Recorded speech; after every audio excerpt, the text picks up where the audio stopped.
चला मंडळी, गटारी पेशल आज आपण बनवूया हिरव्या वाटण्यातलं सुक्कं चिकन. कांदा, टमाटर, कोथिंबीर, अद्रक, लसूण आणि खडे मसाल्याचं एक वाटण तयार करून घ्यायचं मिक्सरला फिरून.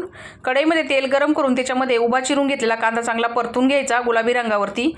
कांदा परतल्यानंतर त्याच्यामध्ये मॅरिनेशन केलेलं चिकन टाकलेलं आहे.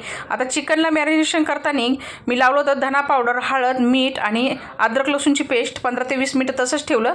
नंतर कढईमध्ये टाकून मस्त असं वाफेवरती चिकन शिजून घेतलं. चिकन शिजलेलं आहे, साईडला करून घेतलं कढईमध्ये. त्याच तेलामध्ये हिरवं वाटण टाकलं, मस्त परतून घेतलं. घरगुती मसाला, लाल काश्मीरी मिरची पावडर, धना पावडर, गरम मसाला, हळद टाकायची. परत एकदा चांगलं मस्त असं हे परतून घ्यायचं.